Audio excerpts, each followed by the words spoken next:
तृतीय वर्ष विज्ञान के सभी विद्यार्थियों का उनकी रसायन विज्ञान की द्वितीय पेपर की ऑर्गेनिक केमिस्ट्री की कक्षा में स्वागत है।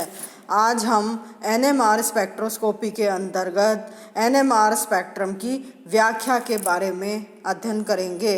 एनएमआर स्पेक्ट्रा एक चार्ट पेपर पर बनाया जाता है जिसमें दाएं से बाएं और बढ़ते क्रम में केमिकल शिफ्ट दर्शाने वाला स्केल होता है जिसे हम डेल्टा से डिनोट करते हैं। इसमें रेफरेंस मटेरियल टेट्रामिथाइल सिलेन काम में लिया जाता है जिसके डेल्टा का मान 0 होता है। किसी भी कार्बनिक पदार्थ में विभिन्न इलेक्ट्रॉनिक वातावरण में प्रोटॉन पर अप्लाइड चुंबकीय क्षेत्र लगाने पर अलग अलग जगह पर एनएमआर सिग्नल प्राप्त होते हैं। एनएमआर स्पेक्ट्रा को अध्ययन करने के लिए हम 4 पॉइंट्स के अंतर्गत अध्ययन करते हैं। Number 1 number of signal, second position of signal, third intensity of signal and fourth splitting of signal. सबसे पहले हम नंबर ऑफ सिग्नल यानी संकेतों की संख्या की बात करते हैं। कितनी संख्या होगी, कितने नंबर सिग्नल्स के होंगे, उसके बारे में हम बात करते हैं। तो संकेतों की संख्या किसी भी कार्बनिक अणु में समान रासायनिक वातावरण में रहने वाला प्रोटॉन समान स्थिति पर पीक देगा, यानी समान डेल्टा पर पीक दिखाई देगा। परंतु यदि प्रोटॉन अलग अलग रासायनिक वातावरण में उपस्थित हैं, यानी उनका इलेक्ट्रॉनिक एनवायरनमेंट यदि अलग अलग है, तो वो भिन्न भिन्न पॉइंट पर पीक दर्शाते हैं या अलग अलग स्थान पर पीक दर्शाते हैं। It means the number of signal और equivalent number of signal shows equivalent और non equivalent protons which gives information about the different type of protons. तो समान वातावरण में उपस्थित प्रोटॉनों को हम समतुल्य प्रोटॉन या इक्विवेलेंट प्रोटॉन कहते हैं और अलग वातावरण में उपस्थित प्रोटॉन को नॉन इक्विवेलेंट या असमतुल्य प्रोटॉन कहते हैं। इसके लिए हम एग्जाम्पल लेते हैं equivalent and non equivalent proton. Non equivalent proton में जैसे एग्जाम्पल ले लेते हैं हम प्रोटॉन इन आइडेंटिकल एनवायरनमेंट। तो यहाँ पर CH3Br में तीनों प्रोटॉन एक जैसे हैं, इसलिए यहाँ पर हमें एक ही एनएमआर सिग्नल प्राप्त होता है। परंतु यदि हम लें 2-ब्रोमोप्रोपेन, इसमें आप देखिए 2 CH3 हैं, बीच वाला CH है जिसके साथ इस CH2 के साथ Br जुड़ा हुआ है CH के साथ। तो इस Br का इफेक्ट दोनों बगल वाले CH3 पर एक जैसा पड़ता है, परंतु बीच वाले कार्बन के ऊपर उपस्थित प्रोटॉन पर इसका प्रभाव अलग पड़ता है। इसलिए यहाँ पर हमें 2 NMR सिग्नल प्राप्त हो सकते हैं, यानी जो CH3 वाले 2 ग्रुप हैं उनमें 6 प्रोटॉन समतुल्य प्रोटॉन हैं और जो बीच वाला CH है उस पे उपस्थित हाइड्रोजन पर अलग प्रोटॉन है। इस तरह से हमें इसके अंदर 2 पीक प्राप्त होते हैं। परंतु यदि तीसरा एग्जाम्पल ले लेते हैं CH3 CH2 Br, यहाँ पर Br में इलेक्ट्रॉन नेगेटिविटी का डिफरेंस है और इस कारण से तीनों कार्बन पर इलेक्ट्रॉनिक एनवायरनमेंट अलग अलग हो जाएगा। इसलिए ABC 3 टाइप के प्रोटॉन इसके अंदर उपस्थित होंगे और हमें इसमें 3 पीक प्राप्त होंगे, जैसा कि आपको स्क्रीन पर मैंने ABC से बताया है। और इसके अंदर यानी ब्रोमोप्रोपेन के अंदर 3 NMR सिग्नल प्राप्त होंगे, क्योंकि यहाँ पर हमारे पास जो प्रोटॉन हैं उनका 3 अलग अलग इलेक्ट्रॉनिक एनवायरनमेंट हैं। ब्रोमीन के इलेक्ट्रॉनिक इलेक्ट्रोमैग्नेटिक इफेक्ट के कारण।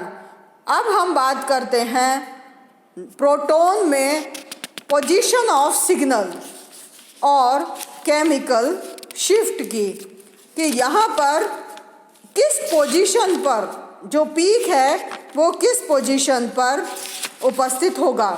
तो पोजीशन ऑफ सिग्नल या केमिकल शिफ्ट की अब हम बात करते हैं, जो कि हमारा इस NMR ग्राफ को अध्ययन करने के लिए दूसरा बिंदु आता है या दूसरा पॉइंट है।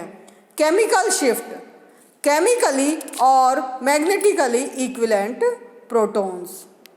तो protons which have same chemical shift and having same coupling constant to energy give proton in the molecule are called magnetically equivalent protons. In other words, magnetically equivalent protons having some same frequency and only one characteristic spin interaction with the proton of neighboring group, जैसे 6 methyl proton. तो यहाँ पर भी ये जो electronic environment इनका same जिनका होगा उनका मैग्नेटिक एनवायरनमेंट भी सेम होगा और इस तरह से ये सेम पोजीशन पर पीक देंगे। तो यहाँ पर इनके और उदाहरण भी दिए गए हैं आपको, जैसे एग्जाम्पल होमोट्रोपिक और केमिकली इक्विवेलेंट प्रोटॉन के लिए 2 मिथाइल प्रोपीन।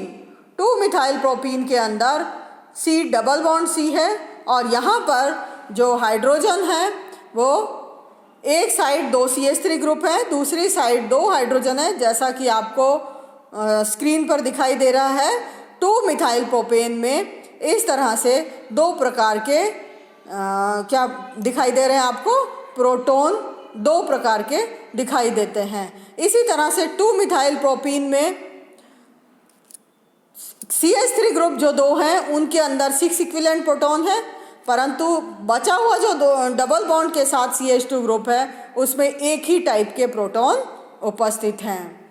अब हम बात करते हैं nuclear shielding and D shielding के बारे में। तो न्यूक्लियर शील्डिंग और शील्डिंग के बारे में बात करने से पहले हम चुंबकीय विषमदैशिकता के बारे में बात करते हैं।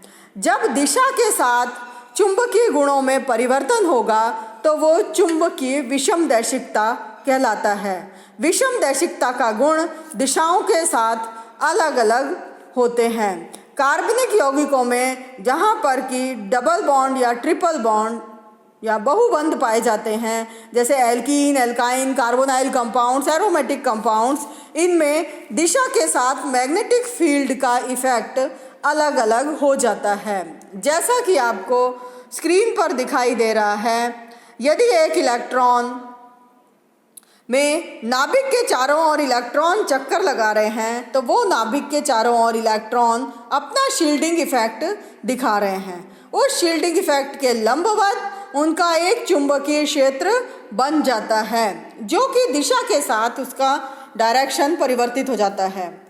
जो अनुप्रयुक्त चुंबकीय क्षेत्र H0 है वो H0 बाह्य चुंबकीय क्षेत्र या एप्लाइड चुंबकीय क्षेत्र है। तो एप्लाइड चुंबकीय क्षेत्र और इंड्यूस चुंबकीय क्षेत्र दोनों में दिशा के साथ परिवर्तन हो जाता है। एप्लाइड चुंबकीय क्षेत्र यदि हम देखें तो यहाँ पर घूमता हुआ जो इलेक्ट्रॉन का मैग्नेटिक फील्ड है, उस मैग्नेटिक फील्ड में जिस जगह पर एरो बना हुआ है वहाँ पर इंड्यूस मैग्नेटिक फील्ड और अप्लाइड मैग्नेटिक फील्ड दोनों एक डायरेक्शन में है। परंतु यदि उस घूमते हुए इलेक्ट्रिक फील्ड को यदि हम बॉटम से देखें तो वहाँ पर इंड्यूस मैग्नेटिक फील्ड या और अप्लाइड मैग्नेटिक फील्ड की दिशा में परिवर्तन हो जाता है और वो एक दूसरे को अपोज करते हैं। तो इस तरह से जब 2 तरह के प्रोटॉन किसी भी एक असंतृप्त संरचना में हमें दिखाई दे सकते हैं, या तो दोनों समान दिशा में हो। इसका मतलब कि अप्लाइड मैग्नेटिक फील्ड और इंड्यूस मैग्नेटिक फील्ड दोनों एक ही दिशा में हो। दूसरे प्रकार के प्रोटॉन वो हो सकते हैं जिसके अंदर अप्लाइड मैग्नेटिक फील्ड और इंड्यूस मैग्नेटिक फील्ड एक दूसरे को अपोज करते हैं। तो जहाँ पर कुछ जगह पर ये अपोज करते हैं और कुछ जगह पर ये अलाइंड होते हैं। जिस जगह पर ये अलाइंड होते हैं वहाँ पर ऊर्जा का मान कम हो जाता है, और जहाँ पर ये एक दूसरे को अपोज करते हैं तो वहाँ पर ऊर्जा का मान बढ़ जाता है। पाई इलेक्ट्रॉनों के क्षेत्र में बाहर की तरफ प्रेरित और अनुचुंबकीय क्षेत्र की दिशा एक हो जाती है। तो इसके लिए हम एग्जाम्पल लेते हैं। यदि हम सबसे पहले बेंजीन को देखते हैं तो यहाँ पर आप देखिए स्क्रीन पर आपको बेंजीन की संरचना दिखाई दे रही है। बेंजीन में अंदर रिंग करंट है जो कि पाई इलेक्ट्रॉन को दर्शाती है, और इन इलेक्ट्रॉन्स के कारण इनसे लंबवत इंड्यूस मैग्नेटिक फील्ड है, और 6 प्रोटॉन हाइड्रोजन उस बेंजीन रिंग के साथ बने हुए आपको दिखाई दे रहे हैं। आउटर मैग्नेटिक फील्ड की डायरेक्शन हमने नीचे H0 से लिखा हुआ है।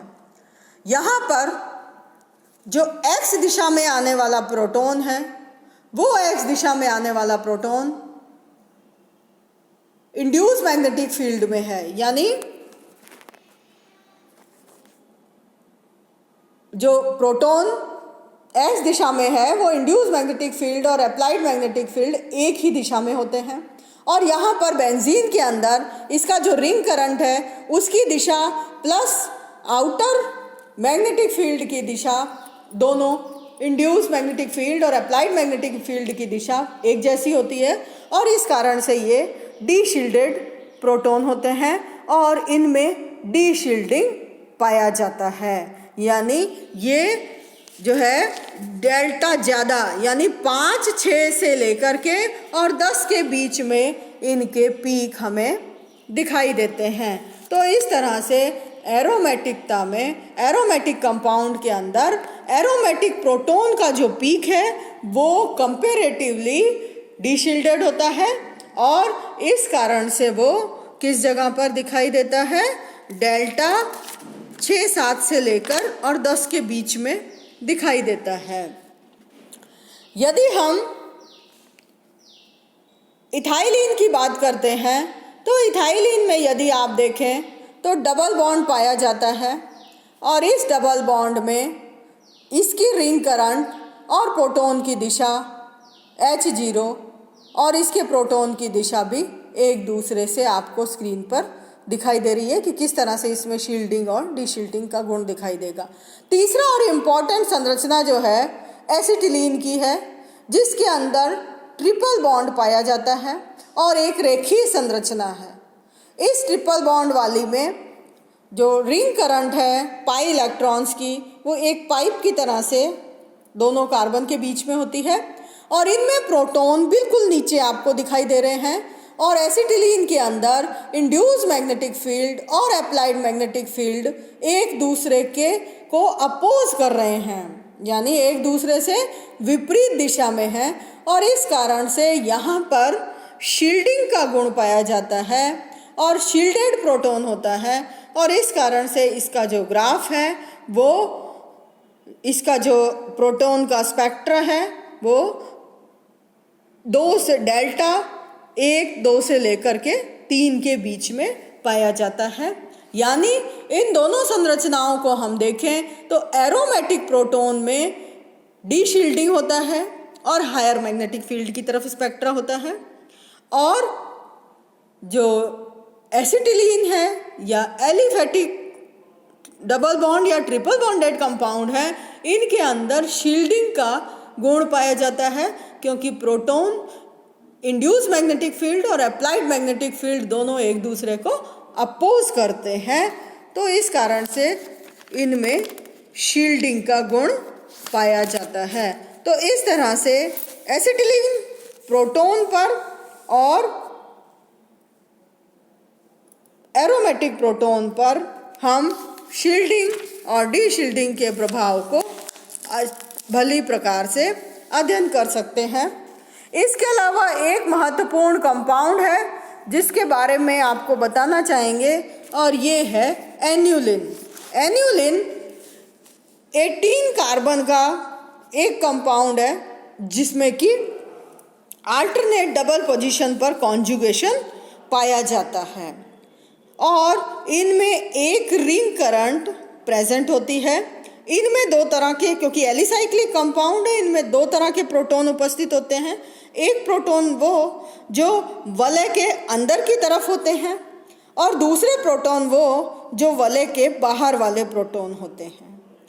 वलय के अंदर वाले प्रोटॉन बहुत ज़्यादा शील्डेड होते हैं और वो डेल्टा -1.9 पर अवशोषण करते हैं, परंतु वलय के बाहर वाले प्रोटॉन जो हैं वो बहुत ज़्यादा डीशील्डेड होते हैं और इनके डेल्टा का मान 8.8 होता है। यानी कि एन्युलिन के अंदर केवल कार्बन और हाइड्रोजन होते हैं और उसके तब भी उसके अंदर दो तरह के प्रोटॉन उपस्थित होते हैं, एक अंदर वाले शील्डेड प्रोटॉन और बाहर वाले डीशील्डेड प्रोटॉन। तो इस तरह से शील्डिंग और डीशील्डिंग विभिन्न कंपाउंड्स में या विभिन्न यौगिकों में, विभिन्न कार्बनिक यौगिकों में दिखाई देती है और उस आधार पर पीक किस जगह पर प्राप्त होगा उसकी दिशा निर्धारित होती है। धन्यवाद।